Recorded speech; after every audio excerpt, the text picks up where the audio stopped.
Alright, let's talk about the Egyptian pyramids, especially the Great Pyramid of Giza.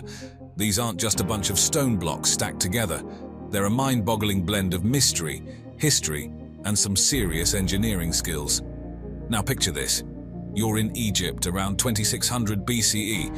It's the 4th dynasty, a time when the pharaohs were really into building epic stuff. And here's the kicker. The pyramids were likely built not by an army of slaves, but by a well-organized workforce. We're talking skilled laborers who knew their stuff, fed well, and probably worked in shifts. This flips the script on how we think about ancient Egyptian society and their ability to pull off such massive projects. But how did they actually build these giant wonders? That's the million-dollar question. Historians and archaeologists have been scratching their heads over this for ages. Some say they used ramps, others think it was levers or maybe even clever water channels to move those megastones. But here's the thing, no one's found a smoking gun to prove any of these theories yet. Now let's add some recent plot twists. Archaeologists have dug up a workers' village and some ancient papyri that give us a sneak peek into how things might have been done. These finds are like ancient construction logs and lifestyle blogs rolled into one. They show us how the workers lived and hint at a pretty sophisticated management system. And get this, the pyramids, especially the big guy, the Great Pyramid, are lined up with the stars. We're talking precision alignment with Orion's belt. This tells us that the ancient Egyptians weren't just master builders, they were also stargazers and possibly deep thinkers about the cosmos. So what we've got here are not just piles of stones, but a symbol of ancient Egypt's tech savvy, their social structures and their cosmic curiosities. The more we dig into the pyramids, the more they reveal about a civilization that was way ahead of its time. They're like a 4,500-year-old puzzle that's still challenging us today. Now going underwater, let's talk about Atlantis, the legendary city Plato chatted about way back in ancient Greece. He described this place as some kind of super civilization. Think advanced tech, big ships, and a whole lot of power. But here's where it gets spicy. Was Atlantis an actual city that got a one-way ticket to the bottom of the ocean, or was Plato just spinning a yarn with a moral twist? The hunt for Atlantis is like the ultimate treasure hunt. People have been looking everywhere. The Mediterranean, the Caribbean, even way out places like the Azores and Antarctica. But guess what? No one's found a shred of proof that Atlantis was a real place. It's like the world's most elusive. Where's Waldo? Now, with all our modern gizmos and gadgets like underwater archaeology tools and satellites, you'd think we'd have found it by now if it was out there. But nope, Atlantis is still playing hard to get. This hasn't stopped us from being obsessed with it though. Atlantis isn't just a possible ancient city, it's a cultural icon. It's in movies, books, and all sorts of theories about what went down in ancient times. What's really cool about Atlantis is that it keeps our imagination fired up. Was it real? Was it just a story? Either way, it's a reminder of how fascinating and mysterious human history can be. Atlantis is like a symbol of what we know, what we don't know, and what we wish we knew about the ancient world. Whether it's fact or fiction, it's a story that's not going anywhere anytime soon. Now moving on to the Indus Valley civilization, a real brain teaser from ancient history. This civilization, which popped up around what's now Pakistan and India, was super advanced for its time. We're talking about a place with cities like Mohenjo-Daro and Harappa that had killer urban planning, drainage systems that would put some modern cities to shame, and even multi-storied brick houses. These guys knew what they were doing when it came to city life. But here's the kicker, their script. It's like ancient code that no one's been able to crack. These little symbols on seals and pottery could tell us so much, but they remain a mystery. It's like they left us a message we just can't read. They were also pretty savvy with their hands. The stuff they made, from seal carvings to metallurgy and pottery, shows they had some serious skills. But then, around 1900 BCE, things started going south. Cities got abandoned, and that impressive urban life just fizzled out. What happened? Well, there's a bunch of theories. Maybe the climate changed and they couldn't grow enough food. Or perhaps earthquakes shifted the rivers and messed up their farming and water supply. And then there's the idea of invasions, but there's not much to back that up archaeologically. Archaeologists are still digging up clues, trying to piece together how these folks lived, what they traded, and how their society worked. And it's not just archaeologists, linguists, environmental scientists, and a bunch of other smart people are in on this too. The fall of the Indus Valley civilization is one of those great mysteries that keeps historians and archaeologists up at night. Despite all the stuff we've dug up, the big question, why did it all come to an end, still hangs in the air. It's a reminder of just how complex and intriguing ancient human societies were. Let's talk about the Nazca lines in Peru. These aren't just any old lines in the sand. They're a massive collection of artworks that you can only really appreciate from way up in the sky. We're talking over 800 straight lines, 300 geometric shapes, and around 70 designs of animals and plants. Imagine drawing a giant spider, monkey, or even a shark in the desert and not being able to see it from above. That's what the Nazca people did between 500 BCE and 500 CE. Now, how did they do it? They scraped off the top layer of reddish-brown pebbles to reveal the lighter earth underneath. The precision is mind-blowing, especially since they couldn't hop in a helicopter and check out their work from the air. So why did they make these lines? That's the million-dollar question. Some think they were for astronomical purposes, like lining up with certain stars or celestial events. Others reckon they were part of rituals to get the gods to send some much-needed rain to their dry desert. There have been some wild theories over the years, like ancient astronauts using them as a sort of airport, but there's not much to back that up. With today's tech like drones and satellites, we're getting a better look at these lines and discovering new ones. They're so important that UNESCO's stepped in to protect them, making sure these ancient artworks stick around for future generations to puzzle over. The Nazca lines are more than just drawings. They're a testament to human creativity and our desire to leave a mark on the world. They keep historians and archaeologists guessing and remind us that there's still so much we don't know about our past. Let's dive into the mystifying world of the Voynich manuscript. This thing is like the ultimate puzzle from the 15th century that no one has cracked yet. It's filled with writings in a language or script that's like nothing else on Earth. Linguists, cryptographers, and even AI have taken a crack at it, but it's still as mysterious as ever. The manuscript is not just a bunch of strange text. It's got these wild illustrations, plants that don't match any known species, bizarre astrological symbols, and oddly drawn human figures doing who knows what. It's like a window into a completely different world, but without a guide to help us understand what we're looking at. The history of the manuscript is like a game of hot potato through time. It was once owned by the Holy Roman Emperor Rudolph II, and it's changed hands countless times since. Everyone who's gotten their hands on it has been entranced by its enigma.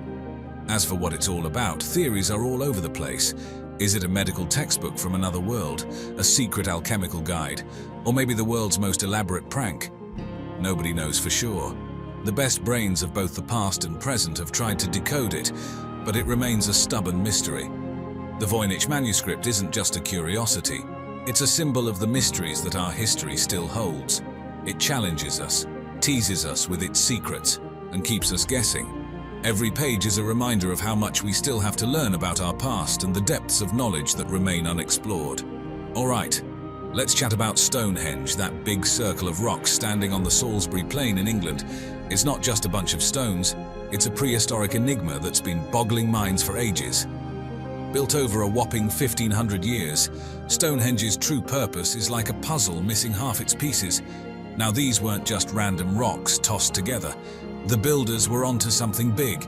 They lined up these massive stones with the solstices and equinoxes. It's like they had their own ancient version of an astronomical calendar or a sky map. This suggests those ancient folks knew a thing or two about the stars. But wait, there's more. Dig a little around Stonehenge and what do you find? Human bones. This led some brainy folks to think maybe it was an ancient burial ground, kind of a VIP cemetery for the big shots of the time. There are a ton of theories out there about Stonehenge. Was it a religious site, a prehistoric party zone, a healing ground? We're still trying to piece it all together. And while we've dug up some clues, a lot about Stonehenge keeps us guessing. What's really cool about Stonehenge is how it keeps our imaginations running wild.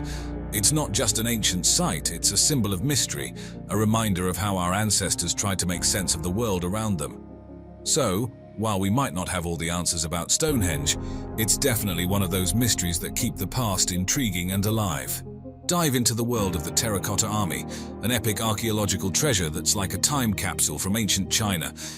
This isn't just a bunch of statues, it's a whole army of life-size terracotta warriors buried with China's first emperor, Qin Shi Huang. We're talking thousands of soldiers, each with a unique face. No cookie-cutter molds here. These figures are a showcase of ancient Chinese craftsmanship and technology.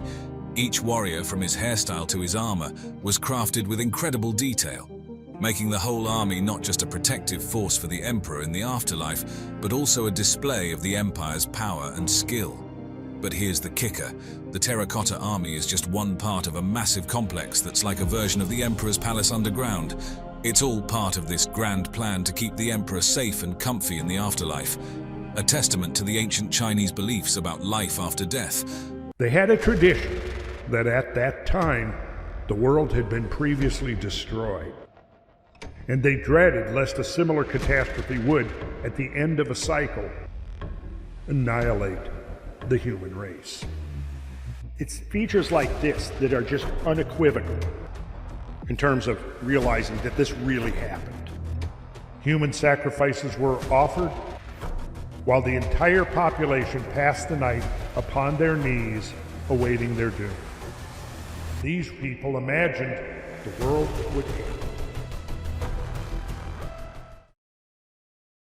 The Younger Dryas period, named after the Dryas octopetala flower which thrived in cold conditions and became common in Europe during this time, presents a fascinating chapter in Earth's history.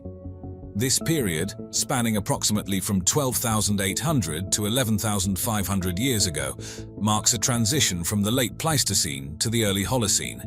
It's characterized by a dramatic downturn in temperature, disrupting the gradual warming trend following the last glacial maximum, the coldest phase of the last ice age. This abrupt shift led to a drop in temperatures estimated to be between 2 to 6 degrees Celsius in a relatively short time. When the world went cold again during the Younger Dryas, the meltwater flowing from the glaciers into the oceans declined if it didn't stop altogether. And then about 1,300 years later, boom, it started up again. And that gave us meltwater pulse 1b. The effects of the Younger Dryas were not just confined to the North Atlantic region, but were felt globally, with evidence of climatic changes found in Asia, South America, and even the Southern Hemisphere. The resulting cold and dry conditions had a significant impact on vegetation patterns, ecosystems, and human populations dependent on hunting and foraging. Adding to the intrigue of this period is the proposed comet impact hypothesis. This theory posits that a comet, or fragments of one, struck Earth or exploded in the atmosphere, potentially in multiple waves. The impact, likened to the energy release of several nuclear explosions, is thought to have triggered widespread wildfires, consuming vast areas of forests and grasslands. These fires likely contributed to the formation of the black mat layer, a carbon-rich deposit found at numerous Younger Dryas sites. Supporters of this hypothesis point to evidence such as microspherules and nanodiamonds, typically formed under high-impact conditions, and elevated levels of rare elements like iridium and platinum to bolster their claims. The reason it's black is because it's so loaded with soot, which suggests wildfires perhaps on a global or at least a hemispheric scale that preceded the tremendous flooding that followed in its wake. Charcoal and soot layers in geological records also align with this time frame, suggesting extensive burning. However, the hypothesis is not without its challenges and controversies. One major point of contention is the absence of a clear impact crater, typically expected from such an event. Proponents argue that the comet might have disintegrated in the atmosphere or struck an ice sheet, leaving no obvious crater. Additionally, critics propose alternative explanations for the climatic shift, such as changes in ocean circulation patterns or volcanic activity. The debate continues as the evidence for a comet impact, while compelling, is not universally accepted. The Younger Dryas impact hypothesis, which suggests a comet impact around 12,800 years ago, is a topic that really captures the imagination with its blend of geological mysteries and climatic upheaval. At the heart of this hypothesis is an array of geological evidence.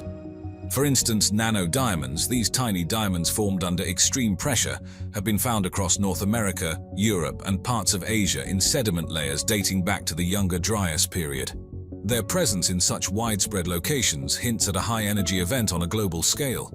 Similarly intriguing are microspherules, small spherical particles often linked to extraterrestrial impacts or volcanic eruptions.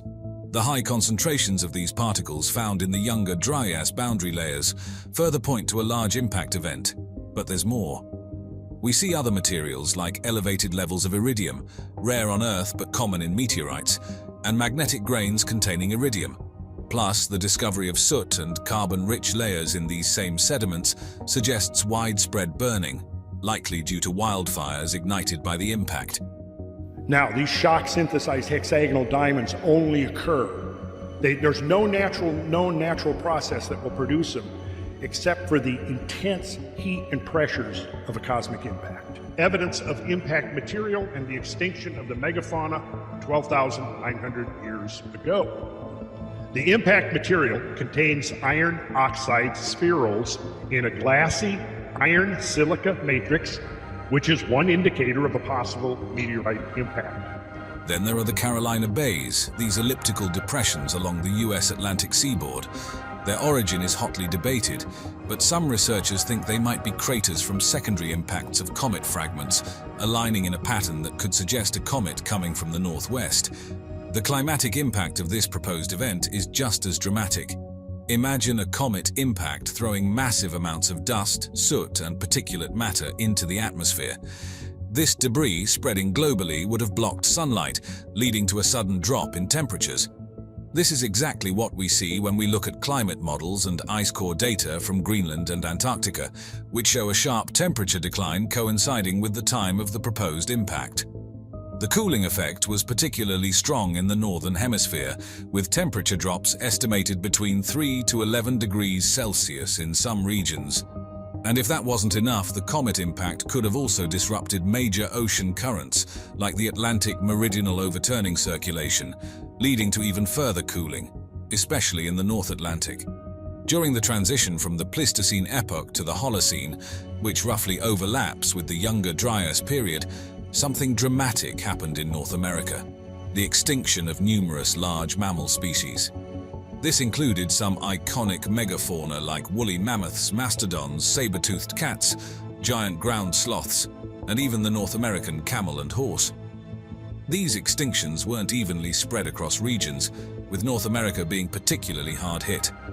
Now, the intriguing part is the timing of these extinctions, which coincides with the Younger Dryas period. This has led proponents of the Younger Dryas impact hypothesis to suggest a connection between the comet impact and these mass extinctions. They argue that the comet impact would have triggered a cascade of ecological disruptions, including wildfires, climate change, and disruptions in the food chain. These sudden environmental changes might have outpaced the ability of these large species to adapt, ultimately leading to their demise. However, it's important to note that there are opposing views.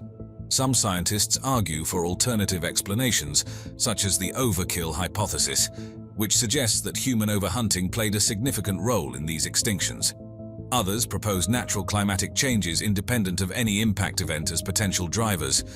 Now, in these events that terminated the Ice Age, roughly half the great megafaunal species on Earth died out very rapidly. All of a sudden, around 12,000 to 13,000 years ago, a huge number of fossil remains were introduced into the environment. And then at the end of this, these species are extinct. They don't exist anymore. Like it says here, each square represents a fossil specimen of an extinct megafaunal species. So the debate continues, and the impact hypothesis is just one of several competing theories. The Younger Dryas impact hypothesis doesn't stop at biological consequences. It also has implications for early human populations, particularly the Clovis culture. This culture, known for its distinctive stone tools, was widespread across North America during the same time frame as the Younger Dryas. Researchers have noticed a connection between the apparent disappearance or transformation of the Clovis culture and the onset of the Younger Dryas. This suggests that the proposed impact event might have significantly disrupted the way of life for these ancient people. The rapid shift to colder, drier conditions during the Younger Dryas would have undoubtedly affected the availability of food and resources for these hunter-gatherer populations. The changes in megafauna populations, which were a crucial resource for Clovis people, would have compounded these challenges. Archaeological evidence supports this idea of adaptation. There's a noticeable change in human tool technology and subsistence patterns after the Younger Dryas, reflecting a response to new environmental conditions and available resources. This period also marks the emergence of more regionally diverse cultures compared to the previously widespread Clovis technology. Carlson draws attention to rapid temperature changes in Earth's history, particularly emphasizing events like the Younger Dryas, a period marked by a sudden return to near-glacial conditions after a period of warming. His perspective challenges the conventional view of gradual climate shifts and instead suggests a dynamic and potentially unstable climate system. He points to historical precedents, such as the Bolling-Alerod warming period before the Younger Dryas, where rapid shifts in climate are evident in paleoclimatic records. These events have been studied to understand the sensitivity and resilience of the Earth's climate system. One of Carlson's intriguing hypotheses is the idea that comet and asteroid impacts may have played a more significant role in Earth's history than currently recognized. He speculates that these impacts could have triggered ice ages or abrupt climatic shifts, potentially even contributing to mass extinctions. In the context of the Younger Dryas, Carlson and other proponents of the impact hypothesis argue that a cosmic impact event was a primary trigger for the abrupt climate change observed during this period. They point to geological and ice core evidence to support their claims. Ice core records, particularly from Greenland and Antarctica, offer detailed insights into past climates. Carlson highlights layers in these cores that correspond to rapid changes in temperature and atmospheric composition, which he interprets as evidence for catastrophic events. Other geological markers, like sediment layers rich in iridium or elements linked to extraterrestrial materials, further support the impact hypothesis. The presence of shock-synthesized hexagonal and other nanometer-sized diamonds in Younger Dryas boundary sediments in association with soot and other wildfire indicators is consistent with a cosmic impact event of 12.9 Ka. Randall Carlson's theory proposes the existence of advanced human civilizations that thrived long before the commonly accepted timeline of known history, potentially even preceding the last ice age, which ended roughly 11,700 years ago. This challenges the conventional view that attributes the emergence of civilization to much later periods, such as the Sumerian and ancient Egyptian civilizations that arose around 6,000 years ago. According to Carlson, these prehistoric societies weren't just technologically advanced, they also possessed profound spiritual understanding and wisdom. He speculates that their technological capabilities could have included advanced architecture, astronomy, and other sciences, far surpassing what is typically associated with prehistoric cultures. To support his theory, Carlson points to the complexity and sophistication of ancient structures like the pyramids of Egypt, Stonehenge, and various megalithic sites worldwide. He argues that the precision in construction, astronomical alignments, and engineering skills evident in these structures suggest a higher level of knowledge and technological capability than mainstream archaeology typically acknowledges. Many of these ancient structures exhibit precise alignments with astronomical phenomena, such as solstices and equinoxes, which Carlson suggests is evidence of advanced astronomical knowledge. For instance, the layout of the Giza pyramid complex is aligned with the stars in the belt of the constellation Orion, while Stonehenge aligns with the solstices. One of Carlson's key ideas is that these advanced ancient civilizations might have met their downfall due to catastrophic events, like comet impacts or other natural disasters. These disasters could have wiped out significant populations, leading to the loss of knowledge and technology. He also posits that remnants of this lost knowledge can be found in mythologies, religious texts, and ancient symbols across different cultures. According to Carlson, these ancient stories and symbols may contain allegorical references to real events and the lost advanced knowledge of these prehistoric civilizations.